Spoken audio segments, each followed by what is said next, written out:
বাইতুল মুকাররমে বুট পইরা পিস্তল নিয়া এই আওয়ামী লীগের ছাত্রলীগের ছেলেরা মুসল্লিদের উপর মসজিদের ভিতরে জুতা নিয়ে ঢুইকা গুলি করে নাই?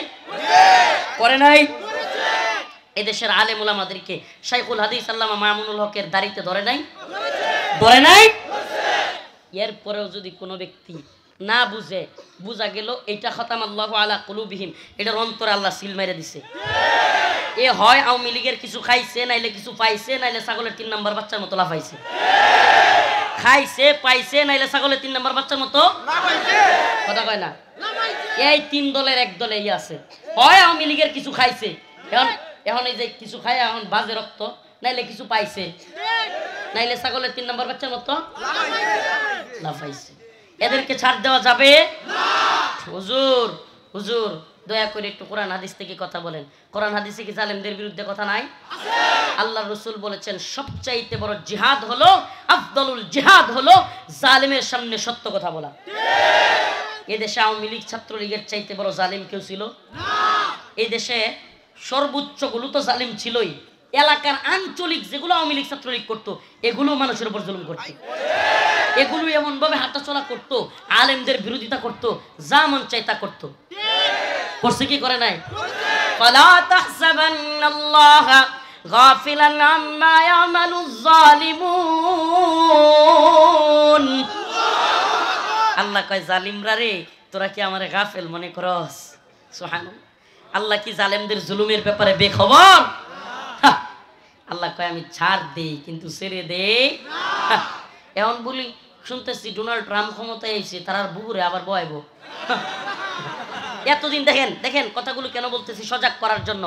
আজকে আমি 2-3টা প্রোগ্রামে এই আলোচনাই করছি, কারো ভালো লাগলে লাগুক, না লাগলে নাই। অন্যান্য দিন আমলি বয়ান করতাম, বিভিন্ন আমলি বয়ান করতাম, কিন্তু আজকে চিন্তা করলাম যে এই কথাগুলো জাতিকে আবার নতুন করে জানানো দরকার। জাতি নাইলে ভুলে যাবে, বাঙালি ভুলে যায়। 4 বছর চুরি করে, রাস্তার ইট খায়, সিমেন্ট খায়, রাস্তাঘাটের সব টাকা খায়, মসজিদ মাদ্রাসার টাকা খায়।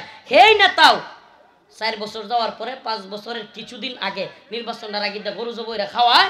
এই পাবলিক কয় কি অমুক নেতার শুভেচ্ছা, অমুক অমুক নেতার চরিত্র বুঝতে খায়। একটু এই বাঙালিরে নতুন করে মনে করে এনা দেয় উপায় আছে? উপায় আছে? অমুক নেতার চরিত্র ফুলের মতো পবিত্র, নামাজ পড়ে না 1 ওয়াক্ত, গাঞ্জা খায় 5 ওয়াক্ত। এই নেতা কি বাঙালি এমন ভোলা জাতি, 4 বছর 9 মাস যেই ব্যক্তিরা জুলুম করছে, চেয়ারম্যান থেকে, মেম্বার থেকে, উপজেলা চেয়ারম্যান, এমপি থেকে নির্যাতন করছে, টাকা পয়সা মেরে খাইছে, এলাকার মধ্যে জুলুম করছে, মামলা দিছে, সব খারাপ কাজ করছে। 4 বছর 9 মাস পরে আর 3 মাস আছে, খালি নির্বাচনের প্রজ্ঞাপনটা জারি করছে। এখন সবগুলোর ডাইকা গরুর গোশত খাওয়াই দিছে, 500 টাকা দিয়ে দিছে। মন চিল্লায় এই নেতার পক্ষে। এই জাতিরে নতুন করে মনে না করায় দিয়ে উপায় আছে? এই হাসিনা এখন সে তার সাঙ্গু পাঙ্গুদেরকে ডাক দিছে, আবার নাকি ঢাকার গুলিস্তানে, গুলিস্তানের হকাররা রে যেমনি কি কয় হকার, গুলিস্তানের হকারদেরকে নিয়ে ঐক্যবদ্ধ হবা।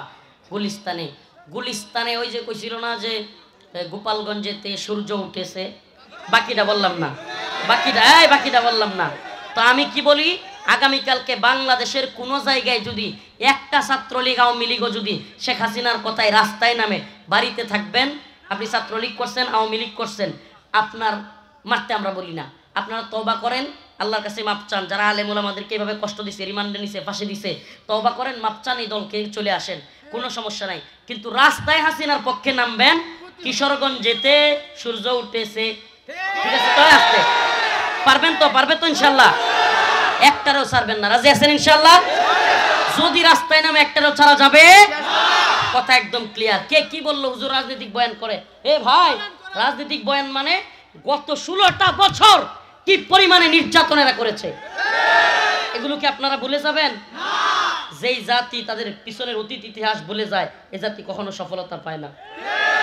আমাকে বলেন কোন সেক্টরটা, আমাকে বলেন কোন সেক্টরটা এমন আছে যেটা হাসিনা ধ্বংস করে নাই? সব বলেন। আমি কিছু বলি আপনারা, একটু লিস্ট করে আনছি। পিলকানা হত্যা, আমাদের সেনাবাহিনীদেরকে, এতগুলো সেনাবাহিনীকে একসাথে রয়ের প্ল্যানে ভারতের কথায় মারছে কি মারে নাই? গুম, অসংখ্য মানুষকে গুম করে কি করছে না কি করে নাই, খুন করছে কি করে নাই, বাংলাদেশের টাকা পাচার করছে কি করে নাই, বাংলাদেশে আইনাগর তৈরি করছে কি করে নাই, নারায়ণগঞ্জে 7 মার্ডার করছে কি করে নাই, দুর্নীতি কইরা ব্যাংক টাকা পয়সা সব লুট